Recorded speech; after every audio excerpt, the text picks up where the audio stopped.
That's lovely if we can get him to do that.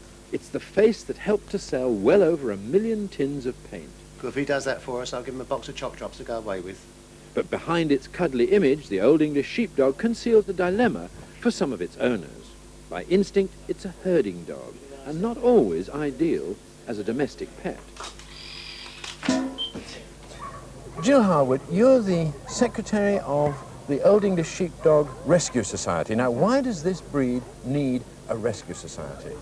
Well, if you get any breed which is overpopularised and then overbred, you do inevitably get some genetic faults creeping in. It has happened in other breeds. In the Old English, for example, we have a congenital deafness, we have eye troubles, and we do have a very, very bad temperament problem, which unfortunately is probably the worst problem that we have. What goes wrong in the home when people keep these as pets? Well, the Old English, as it should be, is a marvellous breed, and it should be a safe, loving dog, a bit of a clown, but a bit of a handful, but a marvellous family pet. Unfortunately, these days, the temperament problem is showing itself in, quite simply, vicious dogs. Vicious? It is a genetic problem. People often go to buy a small puppy thinking if they buy one and bring it up themselves and look after it well, it will grow up to be compatible with the family and be fine. Unfortunately, these days with the Old English, that's no longer true.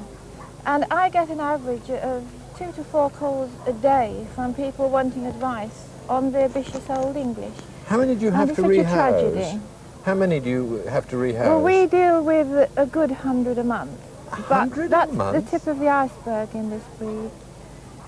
Because they are still a popular breed, a lot of them change hands other than through the rescue. We don't pass on papers and ours go as pets, not for breeding, you see.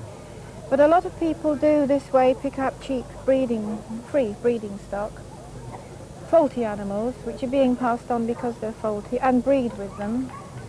So, of course, this fault is then going to be carried on. So what's your advice to someone who falls in love with this very attractive dog and wants to have one if there are these problems around? How can they avoid these problems? I think, first of all, they should go to a breeder who specialises in this breed, not someone who is breeding a dozen different breeds. Mm-hmm. They should then say to the breeder that they want one as a family pet. And will the breeder guarantee the temperament of the dogs they are breeding? Well, I think it's marvellous that a wonderful breed like this has somebody like you, Gill, to look after it and to rescue the ones that are in trouble.